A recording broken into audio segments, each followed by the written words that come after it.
বাপরে, মাঝখান থেকে ভেঙেছে। এটা বলছে ডিসকালার হবে না। Good morning everyone and welcome back to the channel. Actually আজকে আমাদের প্ল্যান ছিল বেরোনোর, বাট আমরা রাইডে যেতে পারলাম না। তার একটা বড় কারণ হচ্ছে কি, কালকে আমার শোরুম থেকে আসতে প্রচুর লেট হয়েছে। মানে আমি বাড়ি ঢুকেছি 12টার দিকে, খাওয়ার রান্না করে খেয়ে শুতে শুতে ওটা আমার হয়ে গেছে প্রায় 1টা থেকে 1:30টা। কারণ আমি যেহেতু ডেলিকার রান্না ডেলি করি, তাই জন্য একটু লেট হয়েছে, কারণ কিছু করার ছিল না, কাজের চাপ। তো এই হচ্ছে ব্যাপার। আমি দেখলাম যে ভোর 4টাতে অ্যালার্মও দিয়েছিলাম যে যদি ঘুম ভাঙে, শরীর ঠিক লাগে তাহলে যাবো, যদি ফ্রেশ লাগে। বাট প্রচণ্ড চোখ জ্বলছে, একদম শরীর টানছিল, একদম যাওয়া হয়নি। তো একটু দূরেও যেতাম, তাই জন্য আমি আরও ক্যান্সেল করলাম। কারণ শরীর যদি একদম অপটিমাল স্টেটে না থাকে তাহলে করে লাভ নেই, কারণ সারাদিন এমনিও, সারাদিন না সারা সপ্তাহ আমাদের একটা শোরুমেরও চাপ থাকে।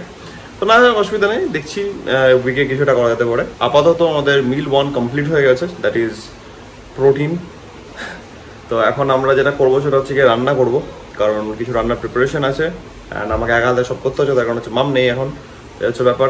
বৃষ্টি পড়ছে ভয়ানক, একবার ওয়েদারটা দেখাই কি অবস্থা। এই হচ্ছে কন্ডিশন এখন।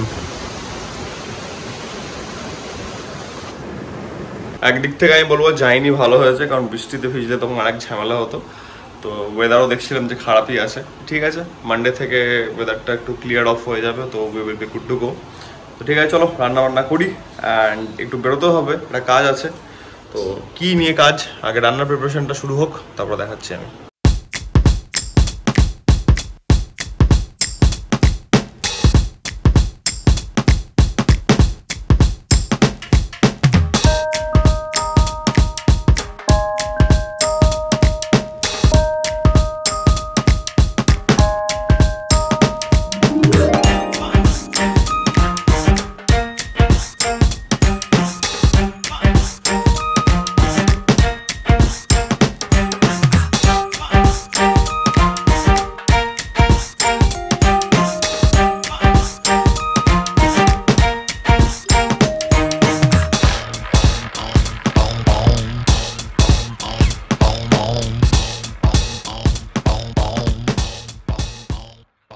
বাপরে,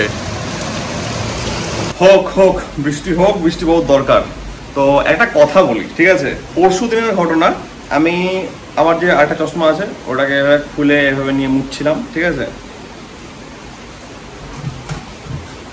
মুছতে মুছতে ওটা মাঝখান থেকে গায়েব হয়ে গেছে। দেখো, মাঝখান থেকে ভেঙেছে। হাও, এটা কি করে সম্ভব এখান থেকে? তো আমাকে আজকে একটা চশমার জন্য যেতে হবে, কারণ এটা আমার ভাগ্যিস ছিল।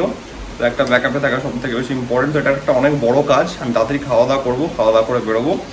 তো দেখি, ফ্রেমটা একটা জায়গা থেকে কিনবো, আর লেন্স বানাবো আমি যেখান থেকে বানাই ওখান থেকে, কারণ টাইটান ফাইটানে অ্যাবনর্মাল দাম নেই, just because of the brand. তো এই হচ্ছে ব্যাপার।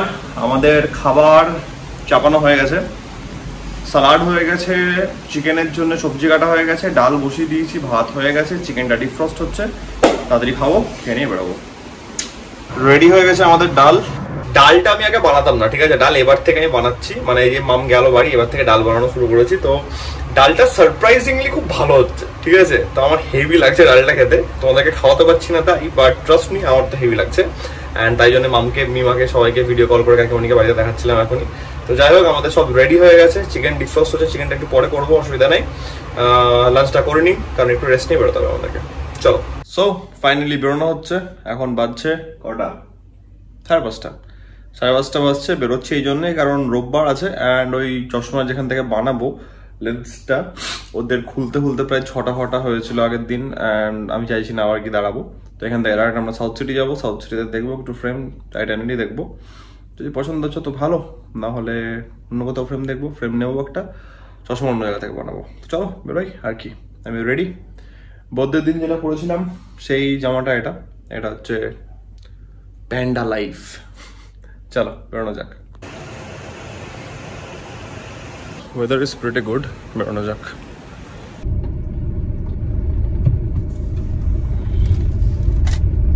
হালকা হালকা রোদটাও পাবো আমরা, লাইটটাও ঠিকঠাকই থাকবে। তো ওরা কথোপকথন করতে পারবো, এই হচ্ছে ব্যাপার। একটা ফ্রেম নেবো ভাবছি, একটু লাইটের উপরেই নেব এই টাইপের। আগেরটা খুবই ভালো ছিল, বাট আনফর্চুনেটলি ওরা 12টা বেজে গেল কি করে আমি বুঝতে পারছি না। যদিও ওটা প্রবলেম হওয়ার এই জন্যই কথা না, তার কারণ হচ্ছে সামনে থেকে অটো চলে এসছে। আসো ভাই, অটো বলার সময় পাঙ্গা নিয়ে লাভ নেই, কারণ আমার কাছে আমার গাড়িটা খুব বেশি কাছের। বাইক আছে, একটা বাইক আছে।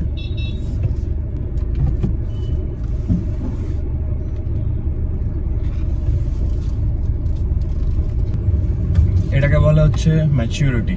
গাড়ি চালাতে গেলে এগুলো একটু বেশি রাখতে হবে, কারণ তুমি এখন ঢুকিয়ে দেবে, অটোওয়ালা অটোওয়ালা ও কিন্তু সরাবে না, গাড়িটা কার যাবে তোমার যাবে। No risk, no risk. চলো, সাইড দিয়ে দিয়েছো, বেরিয়ে গেছে, আমরাও বেরিয়ে গেছি, অল গুড। আমাকে সামনে থেকে লোক বলছিল আপনি বেরিয়ে যান সামনে থেকে, না সামনে বাইকটা আছে, কি দরকার। অটোওয়ালাটা দেখলাম মজা পেয়েছে, ঠিক আছে ঠিক আছে, হাত দেখাচ্ছে। চলো, সবাই মজায় থাকো, তাহলেই হবে। তো আমরা যাবো সাউথ সিটি। সাউথ সিটিতে ঠাকুর ঠাকুর করে যেন ভাই পেয়ে যায়, ঠিক আছে। যদি এখন না পাই তাহলে এখন আমাকে দৌড়ে বেড়াতে হবে, অন্য জায়গায় যেতে হবে, যেটা আমি একদমই চাই না। সানডেটা আছে, একটু চিল হচ্ছে সানডেটা। তুতলে গেলাম, জানি না যাবো। সানডেটা একটু চিল হচ্ছে আমাদের, তো ব্যাপারটাকে একটু মেনটেন করতে চাই, চিল ব্যাপারটা। দেখি, এ ভাই তুই উল্টাস না তা বলে। তো দেখি যাই।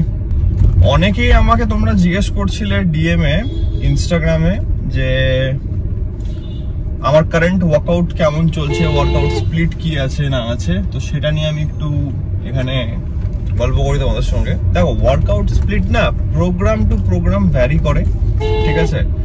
তারপরে এটাও ম্যাটার করছে যে তুমি এখন তোমার ফিটনেস ক্যারিয়ারের কোন পজিশনে আছো। তুমি একটা বিগিনার নাকি তুমি অনেকদিন থেকে করছো বা কিছু। মেন কথা হচ্ছে কি তোমাকে তোমার বডিটা বুঝতে হবে। ফর এক্সাম্পল, আমি এর আগে গেইন করছিলাম, আমার একটা 1 বছরের গেইন হয়েছিল, নট 1 বছর, 1 বছর 3 মাস হয়ে গেছিল। ওটা 1 বছর 3 মাসের গেইন হলো। তখন আমার শরীরে ভরপুর ম্যাক্স আউট ক্যালোরি ঢুকছিল, কোনো চাপ ছিল না। সপ্তাহে 6 দিন আমার ট্রেন হচ্ছিল, ভালো কথা। এবার এখন আমি একটা স্লো কাট শুরু করেছি, যে কাট আমার প্রায় হয়ে গেল, প্রায় 5-6 মাস হতে চললো। দেখো, রাস্তায় ফুটপাথ করা আছে, রাস্তায় কেন হাঁটাই ভাই বুঝি না। সাইডে ফুটপাথ করা আছে ভাই, ফুটপাথের পর হাঁটো না। যাই হোক, বললাম নেই, কারণ তার ইচ্ছে। এবার ব্যাপার হচ্ছে গিয়ে আমরা স্লো কাট করছি। এবার আমার ট্রেনিং আমি আফটার কাট শুরু করার 1 মিনিট আমাকে রাস্তাটা পেরিয়ে যাই, তারপরে গল্পও কন্টিনিউ হবে। বাঁদিকে এত সুন্দর সূর্যের আলোটা আছে না, আমরা গেলাম না বাঁদিকে। I am missing the golden hour ওয়ালা লাইট। তো যখন আমরা কাট শুরু করেছিলাম তখন স্টার্টিং এর দিকে আমি ট্রেন করছিলাম 6 ডেজ, কারণ আমাদের বডি তখনও অবধি বলতে গেলে যখন কাট শুরু করছি তখন বডিতে তো হাই ক্যালোরি ঢুকেছিল। এবার আফটার সাম টাইম আমি ওটাকে চেঞ্জ করলাম। আমি কি করলাম, আমাদের এখন ট্রেনিং হচ্ছে উইকে 4 ডেজ, ঠিক আছে। 4 দিন আমরা উইকলি ট্রেন করছি, 3 দিন rest including Sunday. Sunday gym এমনি বন্ধ থাকে, তো স্যাটারডে, সানডে আর ফ্রাইডে 3 দিন রেস্ট হচ্ছে, ভালো কথা। কেন হচ্ছে এটা? তার কারণ হচ্ছে গিয়ে ন্যাচারাল আর এনহ্যান্সড এর মধ্যে always there is a difference, there is a fine line. তুমি যত ট্রেন করবে তুমি তত তোমার ব্যাপারটা বুঝতে পারবে তোমার বডি কেমন রেসপন্স করছে। রেস্ট হচ্ছে সব থেকে বড় সাপ্লিমেন্ট, ওর থেকে বেটার কিছু হতে পারে না। এবার আমি দেখলাম যে আমার বডি রেস্ট চাই। আমি প্রথমে ট্রেন করছিলাম ওভাবেই, কাটের পরও আমি দেখতে চাইছিলাম যে আমার বডি কেমন ভাবে রেসপন্স করে। তো আমি একটু ইচ্ছা করে পুশটা করছিলাম, আর আমি দেখলাম যে না, definitely rest is very much needed, কারণ অলরেডি আমি একটা ক্যালোরি ডেফিসিট ডায়েটে আছি। তারপরে আমি যদি এখন 6 দিন ট্রেন করছি তো আমার বডি ওটা নিতে পারবে না এখন। তাই জন্যে যেহেতু আমাদের রেস্ট দরকার, তাই জন্য আমরা সপ্তাহে 4 দিন ফাটিয়ে ওয়ার্কআউট করছি। আমি ওয়ার্কআউট স্প্লিটটাও বলে দিচ্ছি। কারেন্টলি আমি করছি হচ্ছে মানডে আমার থাকে চেস্ট আর কাফ। আমি কাফের উপরে আস্তে আস্তে আস্তে আস্তে কাফের উপরে আমি একটু বেশি এখন ফোকাস করছি, ঠিক আছে। এগুলো আমাদের থাকে কিছু কিছু প্রোগ্রামে, আমরা কিছু কিছু বডি পার্টের উপরে একটু এক্সট্রা ফোকাস করি। That's how it should be. তো মানডে হচ্ছে চেস্ট অ্যান্ড কাফ, টিউসডে হচ্ছে ব্যাক বাইসেপস, ওয়েডনেসডে হচ্ছে শোল্ডার, মানে ফার্স্টে ট্রাইসেপস তারপরে শোল্ডার, আর থার্সডে হচ্ছে গিয়ে আমাদের লেগস। তারপর আমরা নিই হচ্ছে 3 দিনের রেস্ট, আর লেগসের সঙ্গে আমাদের কাফ থাকছে। তো কাফ টেকনিক্যালি আমরা 2 দিনে ট্রেন করছি। এই টাইপের স্প্লিট যখন হবে, যখন একটা বডি পার্টকে তুমি, আমি কাফটাকে ধরছি না, কাফটাকে 2 দিন ট্রেন করছি, যাই হোক, বাট এই টাইপের স্প্লিট যখন হবে, যখন যে কোনো বডি পার্ট তুমি 1 দিনে ট্রেন করছো, যেহেতু তোমার রেস্টটা লাগছে, তাই জন্য আমি বলবো যেন যেই দিনটাতে চেস্ট করছো বা ব্যাক করছো ফাটিয়ে যেন ওয়ার্কআউটটা হয়, ঠিক আছে? যেন বডি ডিমান্ড করে যে হ্যাঁ আমার রেস্ট লাগবে, তুমি আমাকে রেস্ট দিচ্ছ, দ্যাট ইজ গুড। এমনি না ঠিক আছে হ্যাঁ হালকা হালকা করে করছি, অমনি যেন একদমই না হয়, যেন ওয়ার্কআউটটা একদম পাগলের মতন হয়, এটা যেন মাথায় থাকে। এই হচ্ছে ব্যাপার। এটা হচ্ছে আমাদের কারেন্ট ওয়ার্কআউট স্প্লিট। আপাতত আমাদের ওয়ার্কআউট এভাবেই চলবে। আর আমার কারেন্ট বডি ওয়েট হচ্ছে 93 গেছিল, আমাদের 93.5 বা 6 মতন গেছিল গেনে।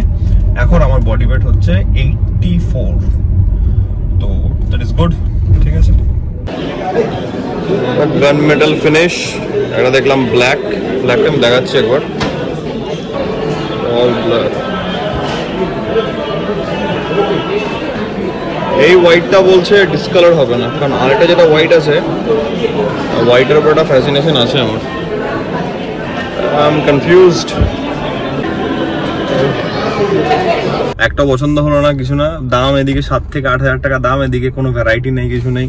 তো এখানে দেখলাম, আর দু একটা জায়গায় দেখবো, যদি গাড়ি রাখার জায়গা পাই তবে। আমি ওদেরকে জিজ্ঞেসও করলাম, তো ওরা বললো অ্যাটলিস্ট 15 দিনের মধ্যে নতুন স্টক ঢুকছে, তখন একবার এসে ট্রাই করবো, না হলে এই হচ্ছে ব্যাপার। কারণ চশমা একটা এমন জিনিস যে পছন্দ না হলে ডেফিনেটলি ওটা নিয়ে লাভ নেই, অ্যান্ড নিজের মুখের সঙ্গে যদি না যায় তাহলে ওটা নেওয়ার কোনো মানেও হয় না।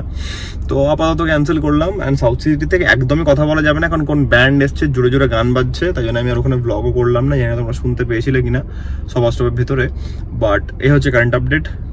তো একবার নেক্সট 14 দিন বাদে একবার রাউন্ড মারবো আমরা এখানে, না হলে দেখা যাচ্ছে পছন্দ হলো না, তাই জন্য নিলাম না। চলো বাড়ি যাই।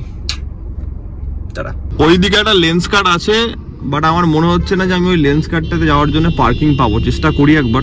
সাউথ সিটি থেকে বেরোনোর সময় ট্রাফিক, রাস্তার এপার থেকে ওপার যেতে গিয়ে 25 থেকে 30 মিনিট লাগলো, তারপরে পার্কিং নেই। তো যাই হোক, সানডে কিছু করার নেই। অ্যান্ড টাইটানে আমি এই জন্য গেছিলাম কারণ ওখানে প্রচুর স্টক থাকে, বাট রিসেন্টলি আমি একদমই স্টক দেখলাম না আজকে। তো দেখি, বললো 14 দিন বাদে নতুন স্টক ঢুকবে ওদের, তো ট্রাই করবো একবার তখন। অ্যান্ড তখনই আর একটা রাউন্ড মারবো টাইটান, লেন্স কার্ড সবকিছু মিলিয়ে, কারণ চশমা একটা এমন জিনিস পছন্দ না হলে নিয়ে লাভ নেই, কারণ তুমি এটা পরে থাকতো সারাদিন, নিয়ে হচ্ছে ব্যাপার। তো আপাতত আজকে ছোট একটা ভ্লগ থাকলো আমাদের, আপাতত অন হোল্ড থাকলো চশমা hunting. It's a very tough job to do. যাই হোক, কিছু করার থাকে না। লাকিলি তুমি একদিনে পেয়ে গেলে, না হলে ভাই তোমার টাইম লাগবে, কিছু করার না। আপাতত আমাদের এটা একটা আছে, তো চলছে। তো আজকের ব্লগটাকে আমি এত অব্দি রাখছি। আশা করছি আজকের এই ব্লগটা তোমাদের ভালো লেগেছে। এন্ড তোমরা জানো, যদি ব্লগটা ভালো লাগে থাকে then as usual do like, share and subscribe. খুব জলদি দেখা যাচ্ছে নতুন ব্লগের মধ্যে। Till then take care, be safe, bye bye, tata.